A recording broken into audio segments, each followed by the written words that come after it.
right, everyone. Welcome back to another episode of David's Saturday Night Sit Back. Tonight, I am extremely grateful to be sitting back with Sloan Foster, who is a builder, operator, connector, founder, institute mentor, and not just any problem solver, she's a wicked problem solver.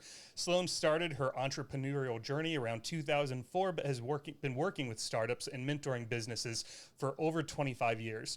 Her specialties include go-to-market strategies, disruptive products, monetization strategies, and strategic partnerships, and that's just to name a few.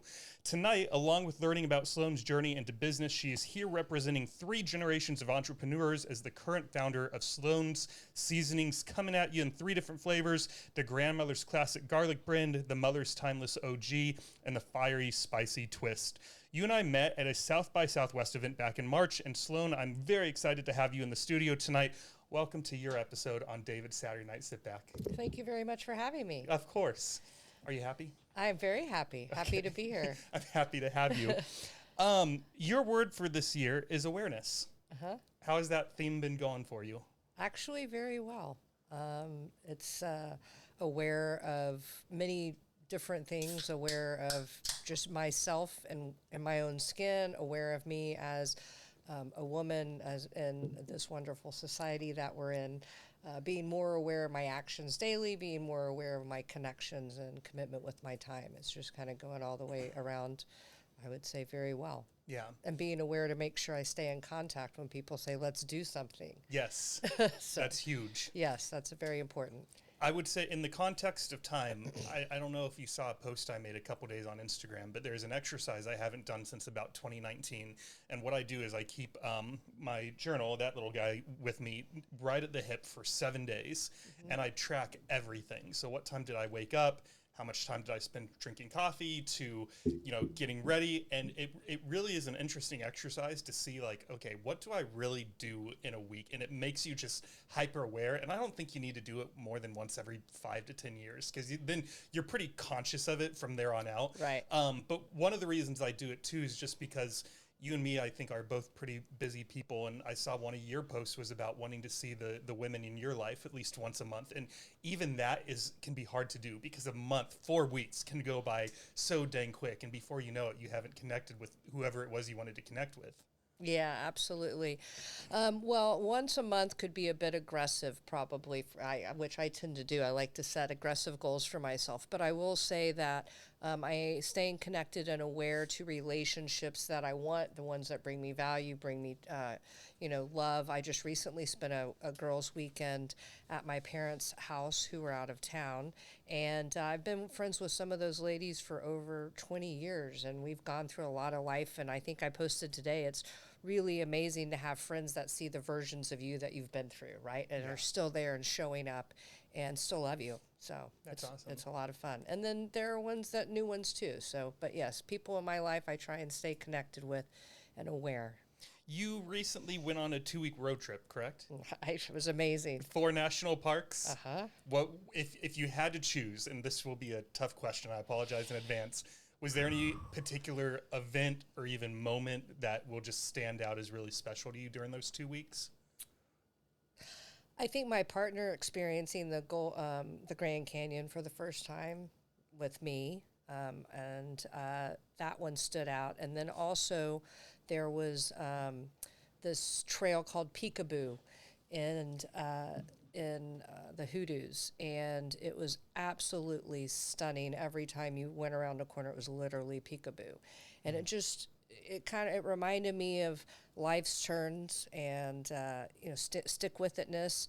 You never know what's around the corner. It could be some beautiful things and some rough patches, but there's always something around the corner. And it was both of our best hike we've ever done in our lives, and we've done it separately, hiking and together, and it was that powerful. So yes, that's awesome. Yeah. Now, I love food. It's bad. And one of the videos in that particular post, you guys were, this might be the wrong term, but you were barbecuing some steaks, cooking some steaks, and you dropped an egg just right on top of the steak. I'd never seen that done before. Actually, I think it was blue cheese. Was it an egg? But nonetheless, an egg on a steak is also good too, because it's like steak and eggs. We must find out. It was such a recent post. I know we can find it quick. So let me Let me I don't know.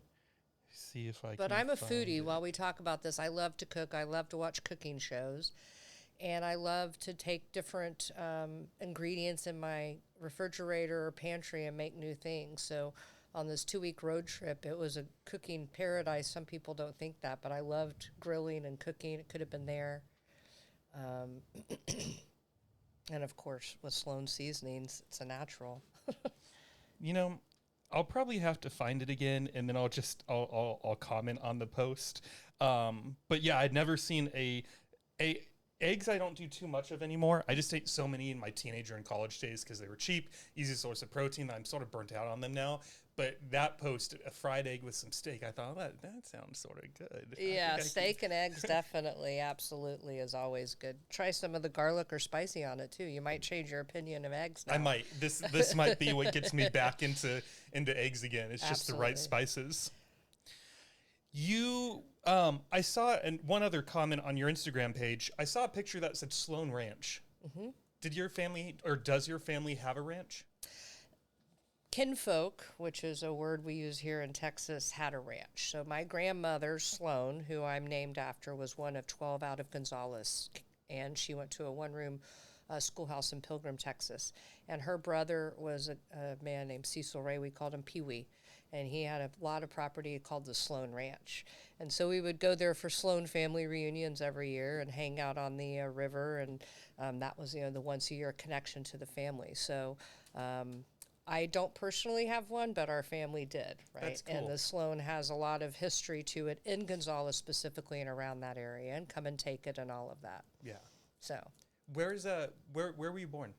I was born in Corpus Christi, Texas. Okay. Been in Texas your whole life? No, fortunately not. I did get out a little bit. I moved to Oklahoma between my sophomore and junior year in high school because that's always a really good time to move. I sense some sarcasm sprinkled in there. Slightly. And to Tulsa, Oklahoma, and went to Jinx America. And then from there, I went to college at William Jewell in Kansas City. And then from Kansas City, I went to San Francisco for a year. And then I've been kind of in Texas since then. So 1997, I moved back to Texas. How was the year in San Francisco? Amazing.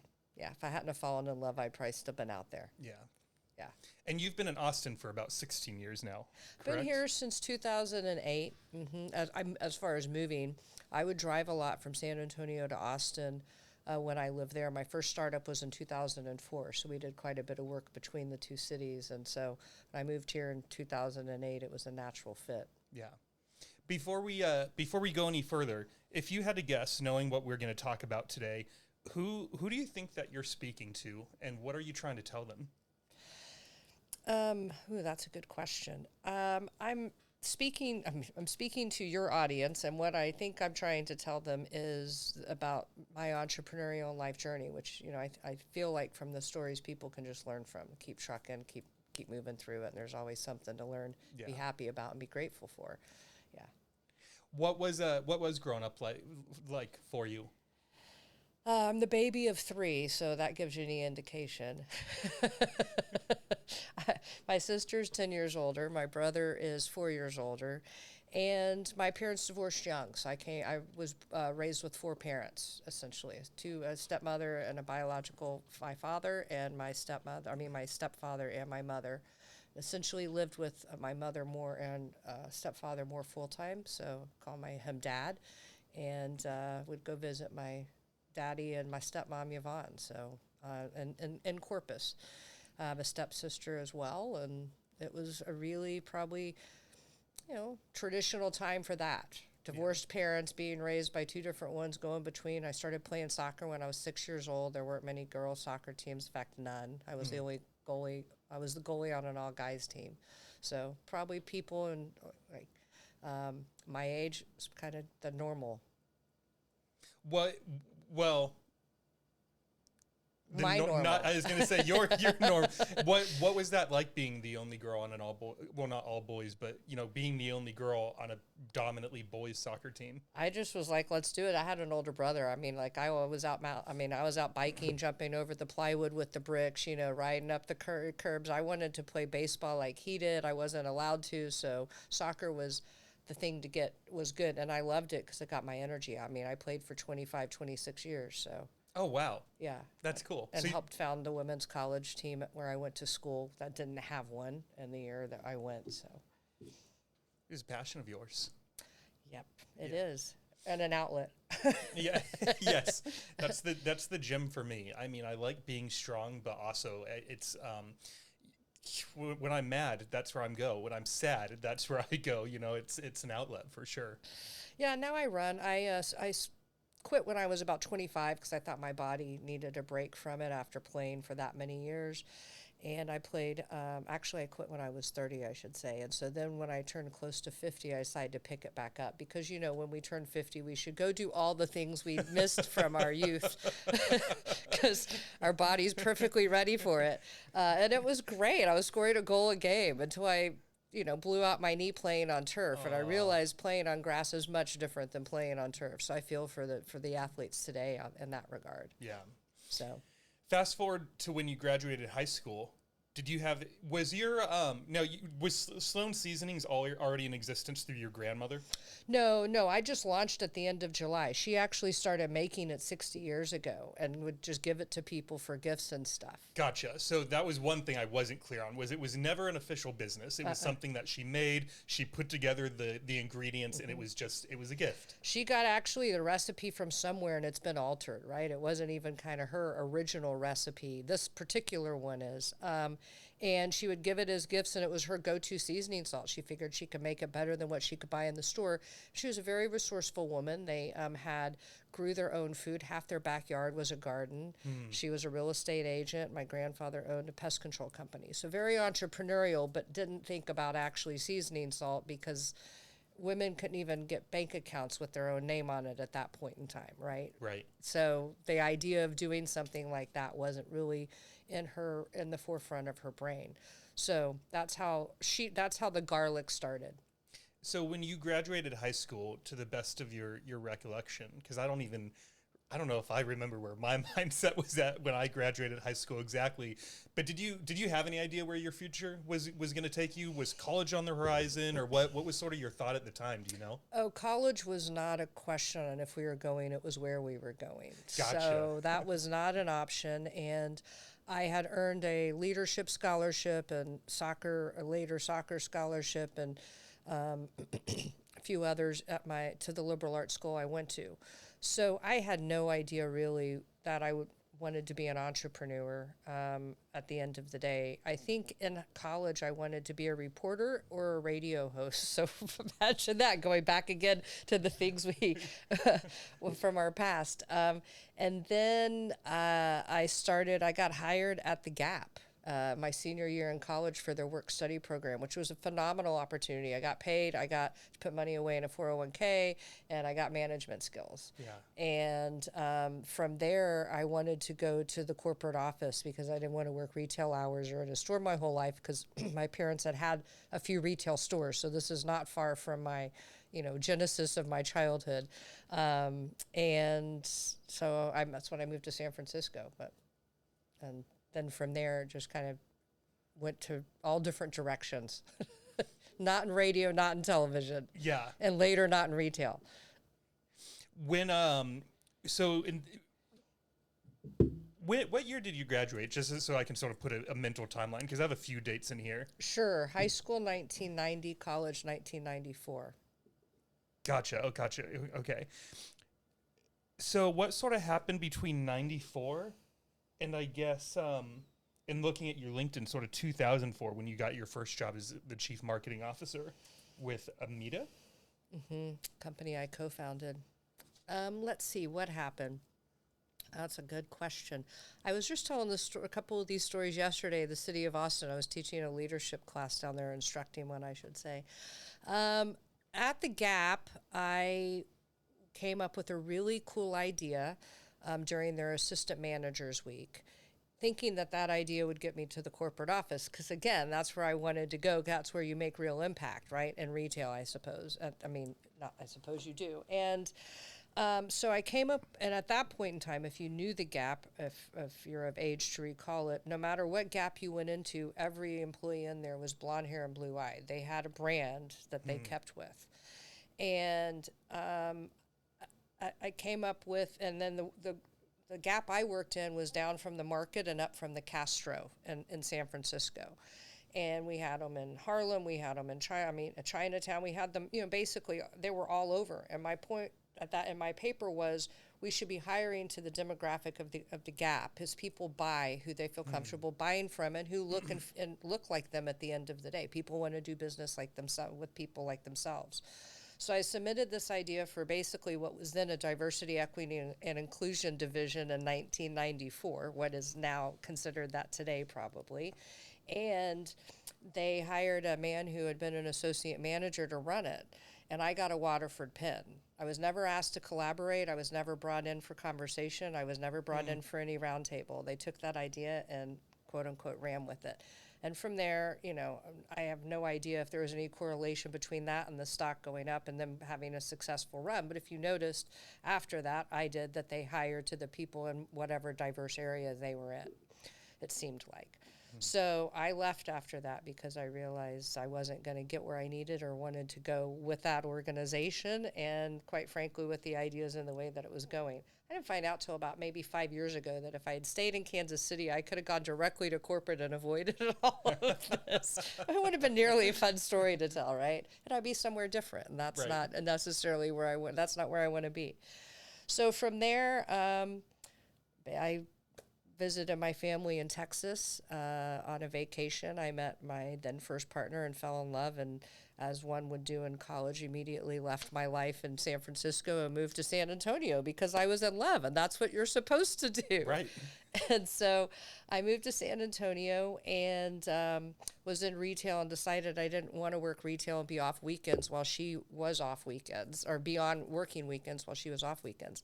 So I went to a company, I applied at this company. It was a sales position, and I went and interviewed, and they hired me. It was a little company at the time called LDDS. Do you have any idea what that stood for? Long Distance Discount Savers. So you can imagine what I was selling.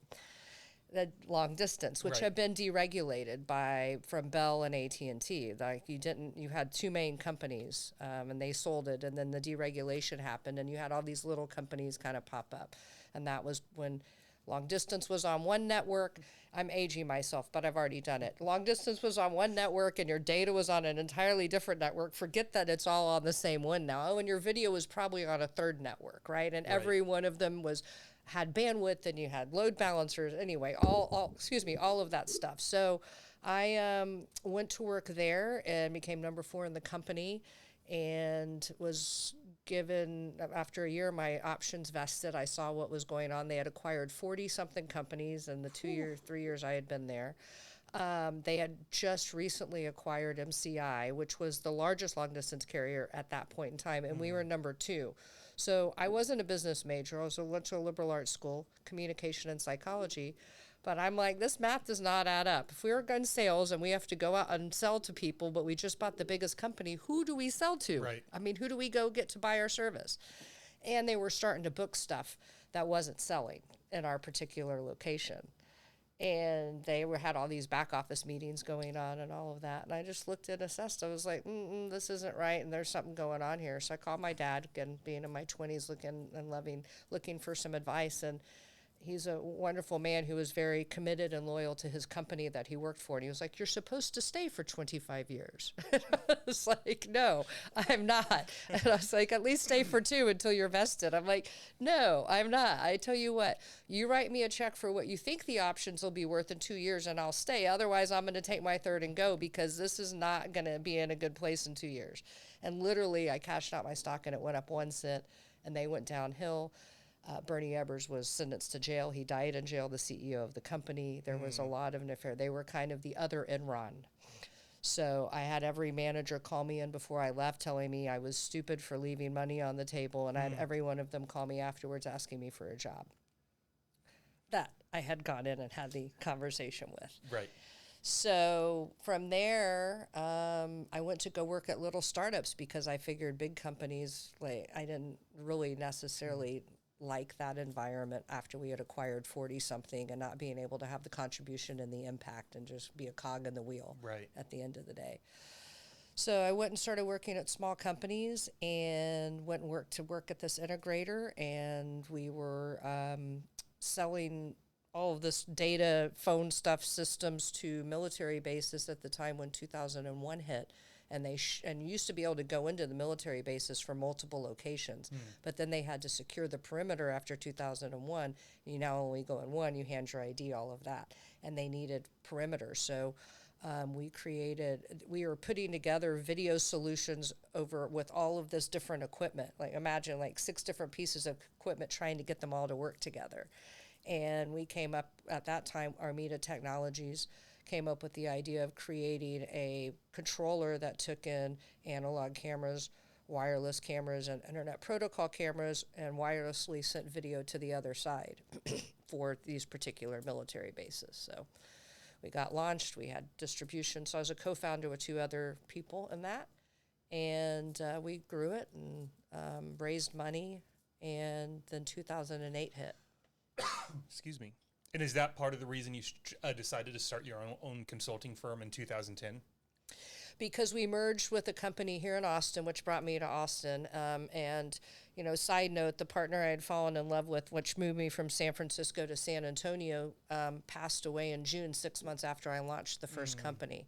So very suddenly, unexpected. And so the timing was right. I focused on building the business.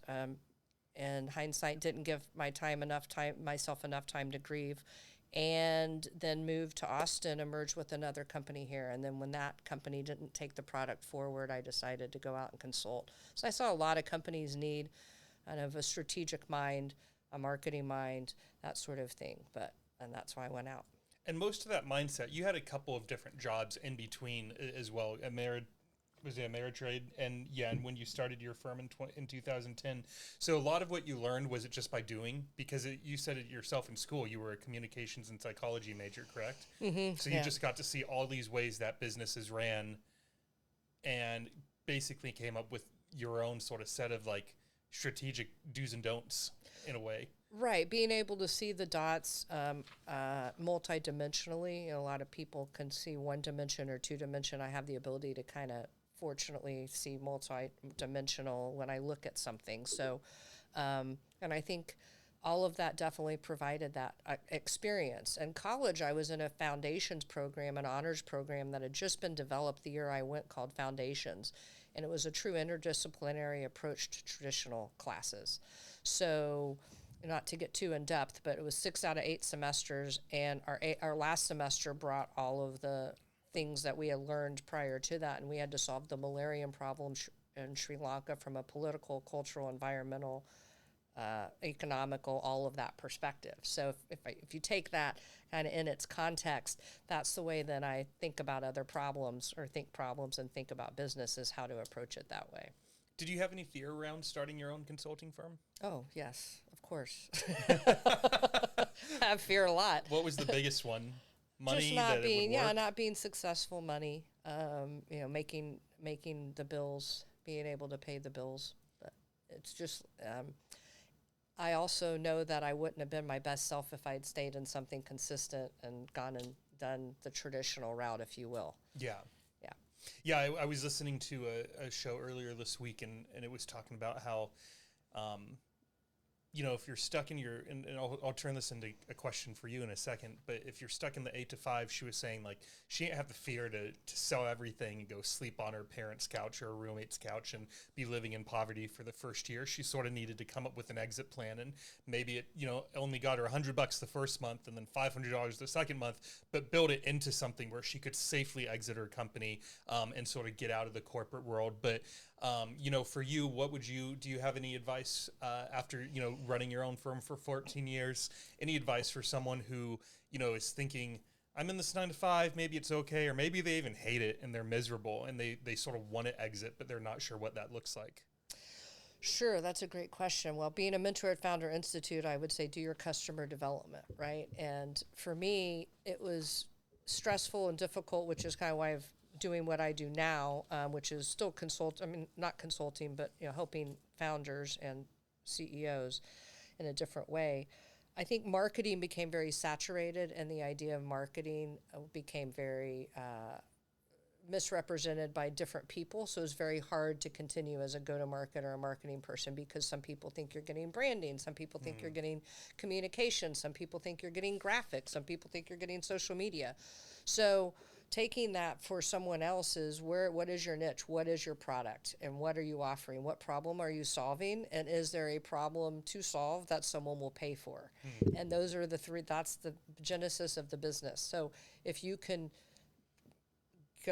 gear towards that, and then yes, work slowly. So this is a perfect one right now. I work for a company during the day, Yep. and I do this as my side hustle, so that eventually when we're acquired, I'm doing this and can do this and build it to what I want it to be. When the consulting firm is acquired? Or Well, is it I the work Seasoning? I work with New Dominion Enterprises now, and we commercialize an inorganic material that replaces part of the part of the electrolyte and lithium batteries that mitigates fire thermal propagation and extends the energy density of the battery, makes it safer. And so it's coming out of Idaho National Labs, and I'm working hand in hand with the CEO I shouldn't say hand in hand, by the side of the CEO to help him, do what he wants to do, which is grow and build his company and exit it. And I bring some of these other skill sets, and he's got the absolute commercialization, knows how to tech transfer, all of that's been doing it a long time. So I'm working with him by day, and I do this when I have time. And you're also teaching. Minimally, yes. Minimally, okay. Instructing, yes. So probably a couple of classes a month, but nothing like I'm an instructor or anything consistently. And then are you also, and how many, and you're still advising small businesses and entrepreneurs as well? Mm-hmm.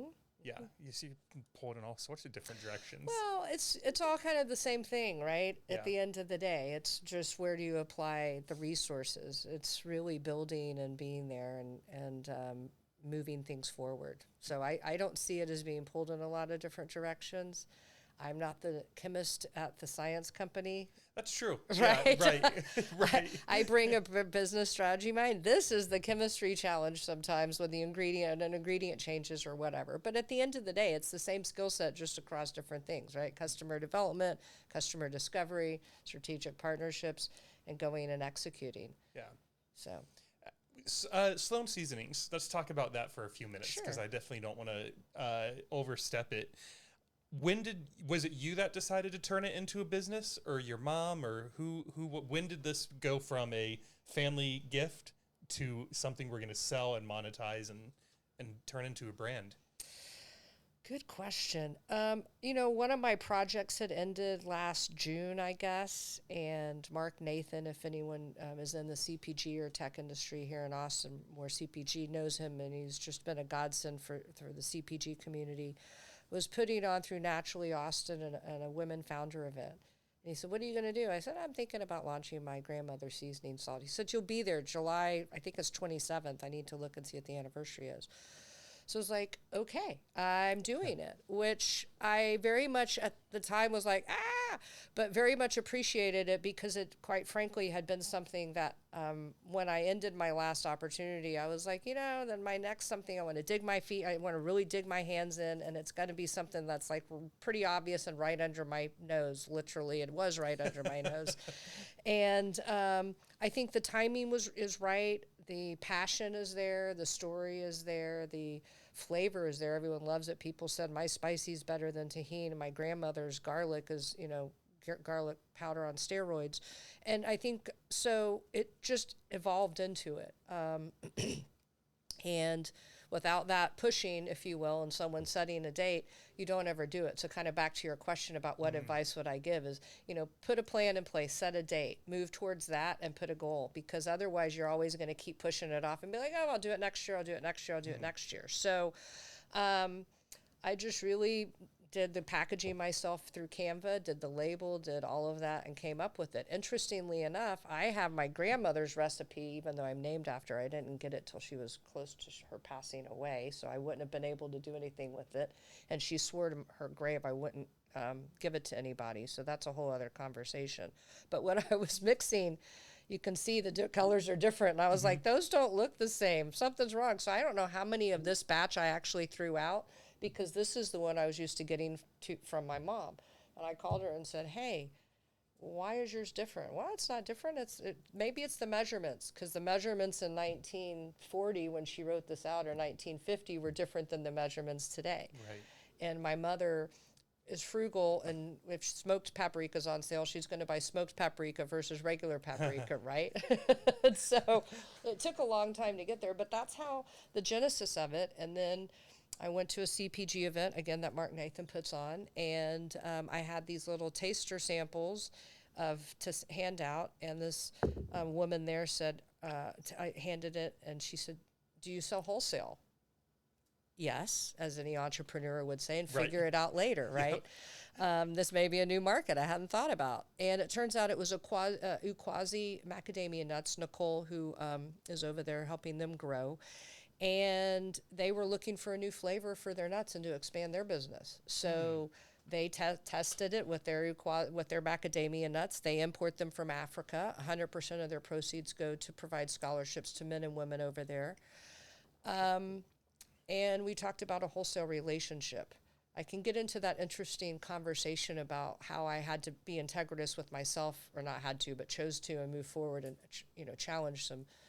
have some hard conversations that I thought were important to the brand and to myself. That could have turned that deal into something that didn't go as well as it did, but it was remarkable. And now they're buying it wholesale, and they call it barbecue, and they sell it at People's Pharmacy, and my name's on the back of the label, and I just delivered 30 pounds of seasoning salt to them last week. So that's the genesis of it. Here we are today, getting ready to get shelf space on the jars, and I'm in 3 stores with our travel packs, so pretty excited. That's cool. Where do you want to see it go? Oh, gosh. I would love to replace the traditional seasonings that you see, no names mentioned, but, a certain seasoning salt or a certain other ones that you see that put preservatives in them to be able to sit on the shelf. I'd also like to replace tahini in the U.S. if that's ideal, because it is made here in the U.S. and it's also a kosher and organic blend with no preservatives. So where I want to see it go is to the moon, literally, if it's possible, but also grow it to something meaningful, legacy filling for myself, purpose-driven, and who knows, right? Someone may come in and acquire it. It may just continue to be a legacy build, and maybe, who knows, one of my nephews in the future says, hey, I want to do it. I have no children, so I'm not sure what the end result is. Fair. What's the shelf life right now? That's a good question. I actually packaged some the day that I did it, and it's still, you shake it like that and it unsticks. And we have never had any issues, and we use it year round, all year long. And so, I don't want to give you a shelf life, but I'll keep keeping my jars that I packed the first one and keep testing it. Right now, we're almost at a year. Dang. So that's a good amount of time, because I probably, most of the spices that I use on a rather consistent basis, I'm probably buying about once a year. So if these are exceeding that by even a few months, then you're good to go. Right. And it almost makes me wonder, why are the other companies putting preservatives in the first place? I actually started doing a post about that today. Like, I don't know why we are, because I'm curious. And maybe it's because of the hot and cold, the shipping, I don't know. They thought that it needed to be on shelf life. But you also remember, I think a lot of these ingredients that we see, the things that were made that until recently have been transformed, were from the World War II generation. They had to be able to sustain a lot of different environments, if you will. I think, the canned stuff, have you seen, there's a movie right now about all the Pop-Tarts and all that stuff, and it was around that time, and the chemicals they were putting in it. And so I think it's just what you did. Her original recipe had MSG in it that we've never put in it. We've never touched it. I don't even know where you buy it. So that's like just what they did. And we've never put it in there. And and can tell you why they had it on the recipe. What does a bottle go for? So one bottle goes for $13.99, and I'm doing a 3-pack of 3 for $30, and because you can use them for everything. Right. Yeah. So Okay, so it's a little bit more expensive than if you were to go to get like a salt or a garlic, but you're also going to be getting no preservatives. Shelf life's going to be just as long. It's made locally. It tastes 10 times better. and a portion of my proceeds goes to Community First here in Austin as well for the Community First Village. So you're also giving back with every jar that you buy or every bag that you buy. In case anyone who's listening doesn't know, what is the Community First Community Village? First is thank you for asking. It's a project of Mobile Loaves and Fishes. I probably need to ask their permission to say that, but as long as I say Mobile Loaves and Fishes, I'm okay. So it's in a community here that they've put together for the transition, the people transitioning out of homelessness, if you will, or out of those situations where they can actually buy a tiny home and live there and be in there, and they have a grocery store there, and they also have people just come and rent partly, and then when they're able to go on to the next to better places. So it's important. I believe we have food poverty significant. I believe that we should always be giving back. So that was one of my ethos as well for the start, with the company. But it's part of Mobile Loaves and Fishes. I challenge everyone to check it out. From what I hear, a lot of people around the U.S. are coming to see this particular community, to see how to battle homelessness in their particular city. Okay, that's cool. So, have you heard of a city called, oh man, it's in Illinois, Rockwell, maybe? mm-mm. So this case study was in the early 2000s, I believe, but either the governor or the mayor was elected on a 10-year cycle, and one of his biggest initiatives was he wanted to get the veteran homeless population specifically down to a functional zero, meaning that every 30 days they could replace whatever new homeless people were, become homeless. And for 9 years, they tried all different things to try to get this initiative to become, to go from being idea to reality. And then in his 10th year, before becoming, not being an elected official anymore, this idea struck him that, homeless people are just like you and me in a sense, except the only thing is they don't have a roof over their head. So imagine if I was trying to figure out how to pay my bills, how to provide my kids, how to scale my business, but I don't know where I'm going to sleep tonight. Like, how do we expect them to be able to, any human, to be able to start taking care of all these other problems when they don't even know where they're going to sleep, where they're going to find safety, how they're going to keep their kids safe if they have kids. And so what they did a few different things in the case study, but one of the main things they did in that 10th year was take some of the budget and start getting people paying their first month of rent, essentially getting them into affordable housing. And in just 1 year, they were able to get the homeless population from 154 people down to less than 5. And so then it was such a successful program, they ended up running with it, and they focused on the teen population next, and that's where the case study ended. But I love hearing about organizations who are trying to look at solutions to get people off the street. I've talked to a few homeless people, and one of the most insightful things that one of them told me was, I don't want to be out here. And I've never thought about just that simple truth before, that they don't want that reality. No, they don't. They don't want that reality. And you mentioned the 2-week road trip, and showers were few. We were fortunate to have showers in a lot of the places that we stayed.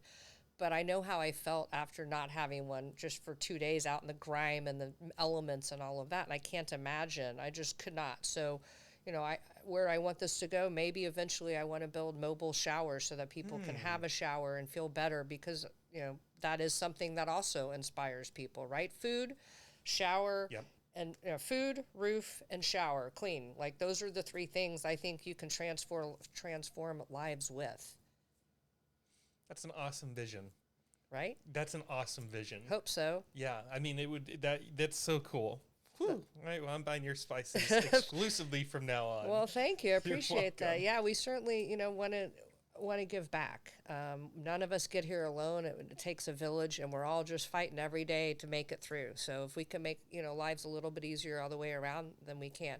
We don't give nearly, obviously a small portion to the community first. I'd love to give a lot more right now, but in the future, I feel like we'll be able to help in more ways, and be able to do the things we really want to do to help that. So, Are you I might have to excuse me. There we go. It's gone. I thought I was going to have to sneeze a lot worse. But would you say, are you pretty happy with the life that you live today? I am. Is there anything that you felt like you had to give up or sacrifice to get to where you are today? Oh gosh, lots. I mean, a paycheck every 2 weeks consistently a lot of times. Yeah. From a consulting standpoint, and the freedom that does provide, as you talked about. If you don't know, I was fortunate that I didn't ever worry about where, not having a roof over my head, but certainly being able to do certain things and the stress that provides. And if you have that basic income and you have those basic needs met, what does that provide? What creativeness does that provide? So I'm in a great place now. I was talking to a friend earlier today. 20 years ago, my life changed in ways I didn't comprehend then, and I'm just now trying to figure out how it has. And that was when my first significant other passed away suddenly. No one preps you for it.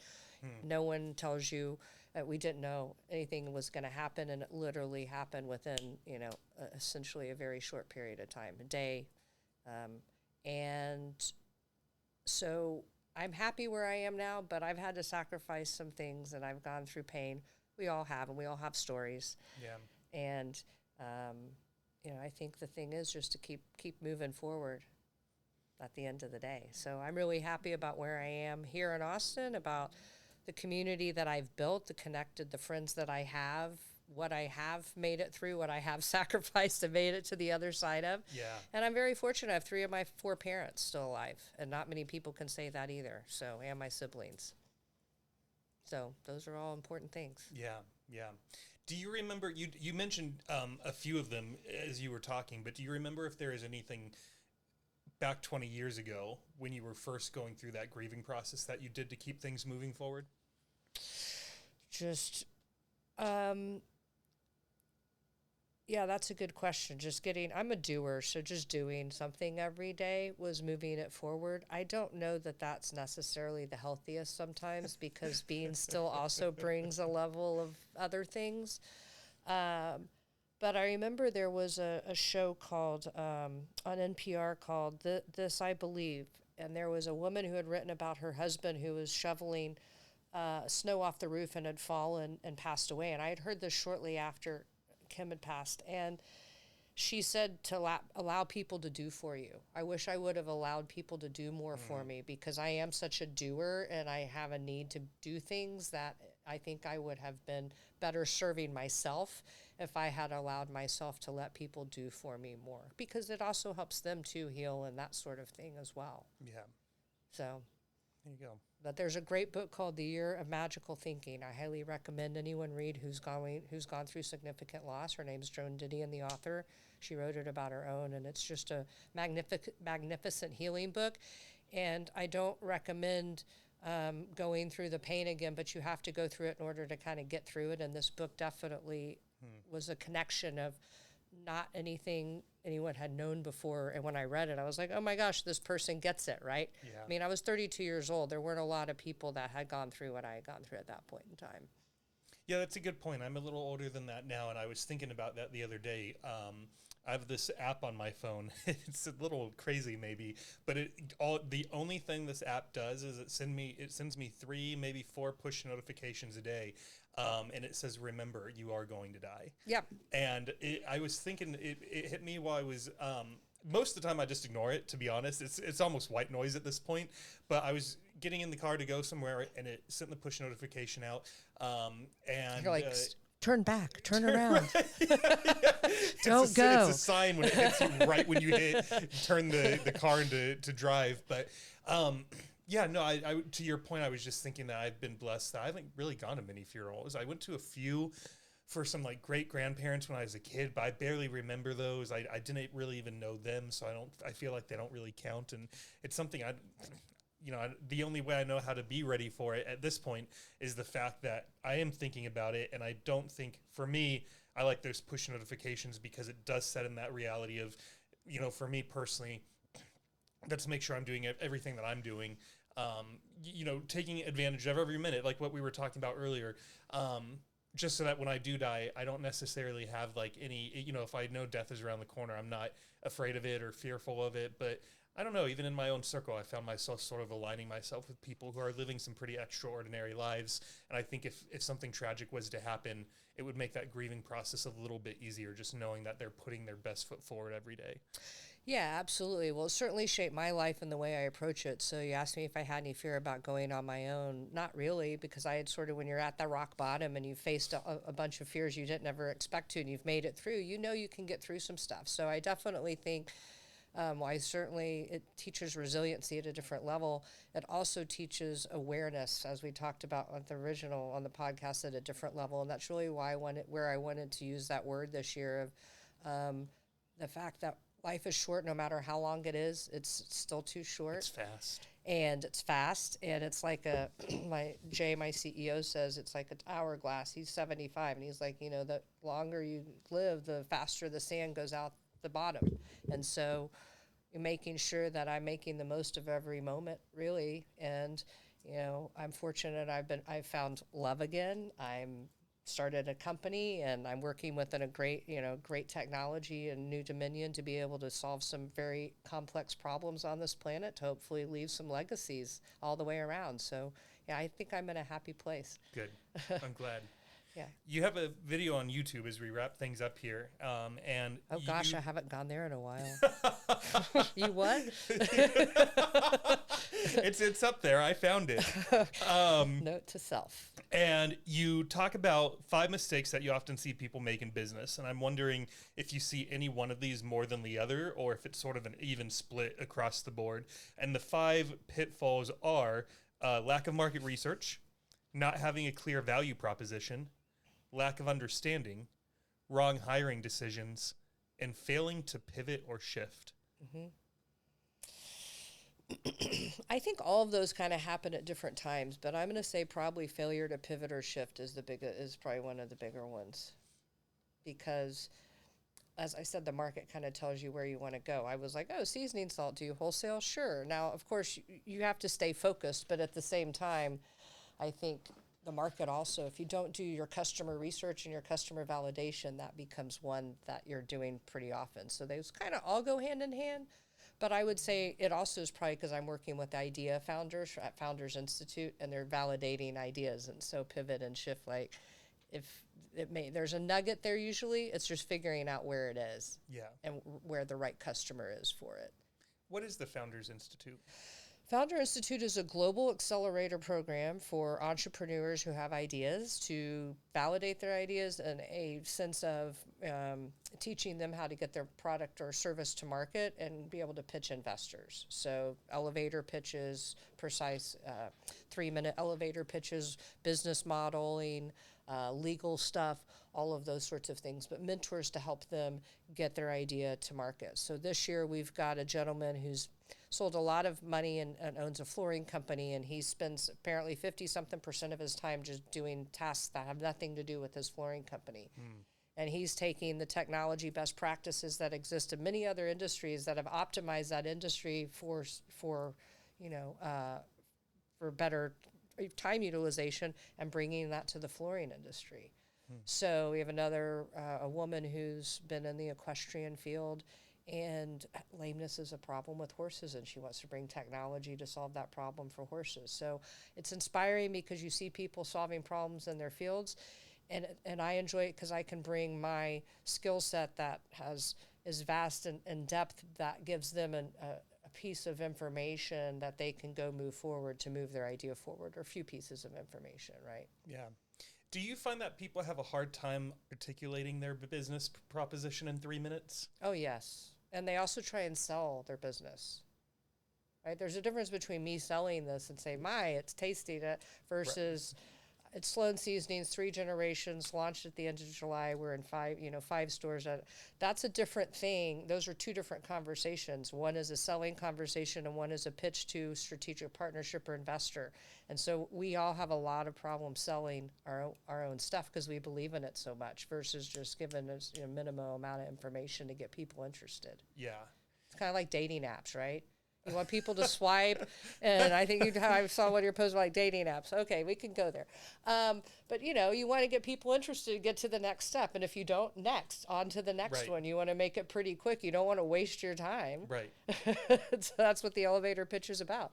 It's funny. One of my guests who was on the show, he made a post on LinkedIn a couple weeks ago about how he went to like a dozen of his friends who were relatively familiar with the business and asked them, what is Phenom? What do we do? Can you give it to me in a sentence, 30 seconds, whatever you want. And through asking 12 people, he realized I'm not marketing this thing the way that I should be, because people can't, they don't have no idea who we are or what we do. And he even admitted in the post, that's my fault. That's not their fault. That's I'm not doing something right to show that this is our succinct, precise mission. And so it made me think this actually wasn't a couple weeks ago. It was a couple days ago, because I wanted to I think I know a few people who are relatively regular listeners. Obviously data doesn't give me like the names and phone numbers of people who listen. It just gives numbers. But I want to ask a few of them, like, what do you think this podcast is about? What goal do you think we're trying to accomplish? And to see what they say. Yeah, absolutely. I think market research is huge. And what I tell our founders at Founder Institute, including myself, is the person who buys your product is your customer, but there are customers in between that you also have to appease, and you have to figure out who that is, right, at the end of the day. And going back to Pivot, I think also an interesting thing, Uber didn't start as the car delivery thing. I mean, the car ride share it is now, right? Do you know what was it? It was Black Limousine Service. There were all these different car companies, and someone said, wouldn't it be great if you just called one number and they reserved the limousine for you versus you calling 10 or 15 or 20 of them, right, and getting it yourself. That's ultimately how Uber started. So when you talk about Pivot or that sort of thing, I also think founders have a history or have a knack to build a Ferrari when a Ford is needed, or a two-seater to drive somewhere, right? Whatever it might. That's not the right word. That's not a Honda could be used to get you from point A to point B, but you're building a Ferrari. Let's build the Honda and see if people actually drive the Honda, and if they want it before you build the Ferrari, because they may not want the Ferrari. The Honda may work just fine. Right. And so Uber basically was that. Airbnb was blow up mattresses on floors in festival cities because there were no hotel rooms. So companies evolve. So back to the question about what this is, I have no clue. I could end up having a whole facility where I blend seasonings and make my own, because I have people asking me to blend stuff for them too. Right. So anyway, that's a tangent on Pivot and all of that. Just out of curiosity at Founders, I have to ask this because it's one of my favorite shows. Have you guys ever had someone come to you and specifically give some sort of ask, like, hey, I'm appearing on Shark Tank, can you help prep me? No. Just like I said, favorite show, had to ask as soon as you described. I do know some people who've been on Shark Tank, though. I know a couple of people who've been on there, and they usually find their own people to prep them. That would make sense. Right. Yeah. And also grill them for questions. And also do a little research, because not all those deals get done, I don't think. I think I saw a stat once. Take this with a giant grain of salt, but I think I saw in an article once that of 50% of the deals that they close on TV, only about 50% actually making it to a signed offer, because they have to do the due diligence and so on and so forth. That is probably correct. And it might even be a larger number. It may have been like 60-40 or 70-30. Oh, I think the amount they invest in is a very small number comparatively to what you see get an offer on Shark Tank. And I don't know what that stat is, but I know it's lower. Do you watch that show by chance? I used to love that show. Now I love cooking shows. What are you watching? Well, I watch the one with that Kish is now on, and then I watch Dish with Kish after that, because they talk about what happens behind the scenes. But and then I'm trying to think. There was another one that was Pantry Gourmet or something. Cheap on the cheap, and so you had so much money that you had to spend, and you could either get the gourmet one or the middle of the road one or the really inexpensive one. You all had to make the same kind of, or make a dish out of it and see which one won, and whatever much money was at the end, they get to take it home. So I watch a bunch of different ones, but the latest one I think is that Top Chef. I think that's what it's called, with Tom Caniglio and Dish on with Netflix. Yes. Padma used to be on there, but now she's off there. So. I love that show. Yes. That's a good one. I used to be an avid Iron Chef watcher, but I like Top Chef much better now. There's something about Top Chef. What do you think it is that you like about it more than Iron Chef? Do you know? I feel like Iron Chef are like the professional chefs that already been there, versus Top Chef are people who are trying to get to that level, I think. Not that they're not already at their own successful level as a chef to be able to be on there. But, Bobby Flay and all of that. But that's kind of old school. That's like going back to The Sopranos, saying I used to watch The Sopranos. I mean, but yeah, I'm watching cooking shows. I watch a lot of nature shows. So before I wrap this thing up, is there anything that you wanted to talk about tonight that we haven't covered yet? Gosh, that's a good question. Well, I think, life is a journey, and it's certainly not a destination. And being open to where it can take you is, I think, for me, what's the word I want to look for? The happiness in it, right? The things that make it exciting, because some people don't like that. Some people don't like spontaneity and not having routine and not having not having a plan. But the reality is we're not really knowing, like, even if we plan, stuff comes up. So I think just being open and living every day, like if you were to gone tomorrow, would you be happy? Would people be happy around you, right? Yeah. With how you're showing up for yourself and for them. Yeah.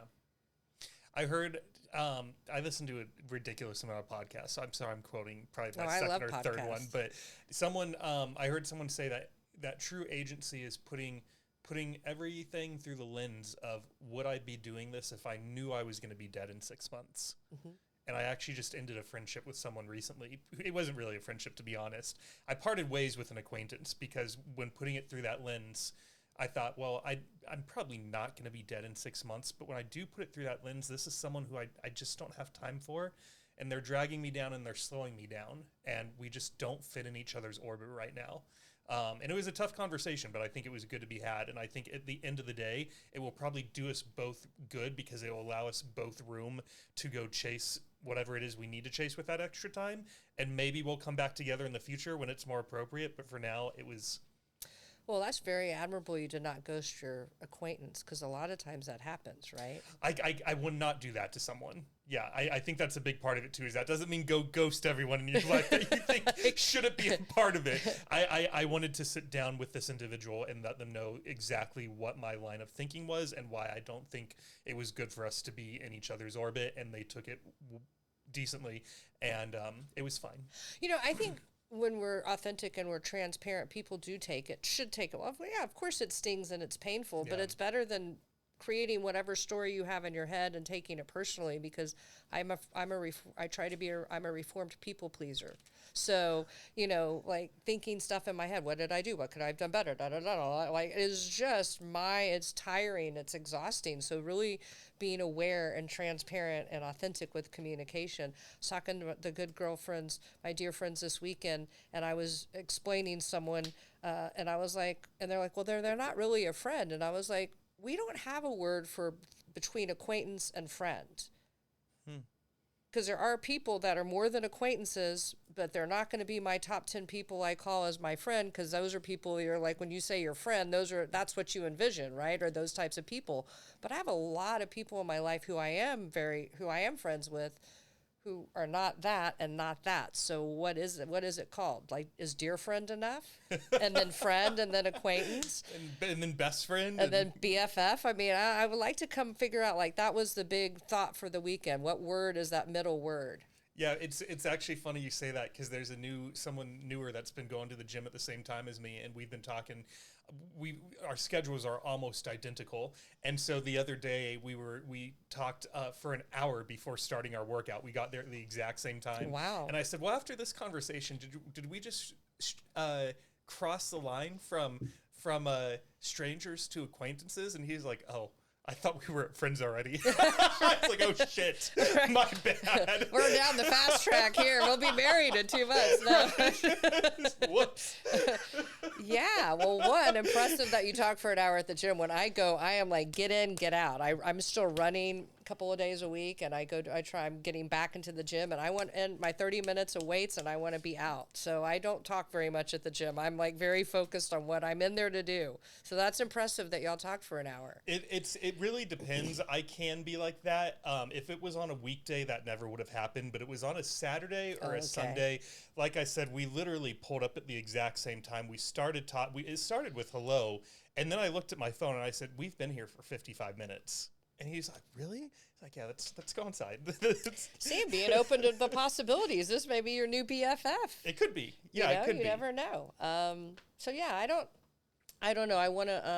I don't think there's anything to talk about. I want to make sure, though, for your edits that we just say Mobile Loaves and Fish is added on to the community first, because that is part of their marketing stuff. Okay. Is there anything you want to rehash or go over that I talked about or expand upon? I just have an ending question for you. Okay. It's a new tradition that I've started this year. Okay. Where I take some of my favorite questions from other podcasts and I ask some of my guests because I want to see how you answer. Oh, my. Okay. Well, I hear this on You Can Do Hard Things by Glennon Doyle, so I think I might be ready for it. Are you sure? I hope. All right, here we go. I'm an entrepreneur. I should be ready for just about anything. This one's an interesting one, but after hearing about your childhood, I think it's perfect for you. Okay. If you could go back and tell your parents any one thing at the time you were born, what would you tell them? Be gentle on me. Why? I come from parents who were achievers, and it was because of a dearth of what they had. And so I think for my mind of a person, as I said, I'm a people pleaser, like just being a little bit more gentle or aware of what was going on with some of my transitions would have been maybe a little bit more helpful. Yeah. And some of that healing and trauma, right? Yeah. So there you go. But we live and learn, right? Yeah. Well, Sloan, thank you so much for being here tonight and for taking time out of your busy week to stop by the studio. I really, really appreciate it. To the audience, if you guys tuned into this episode and you enjoyed it, I would ask that please share it with one person.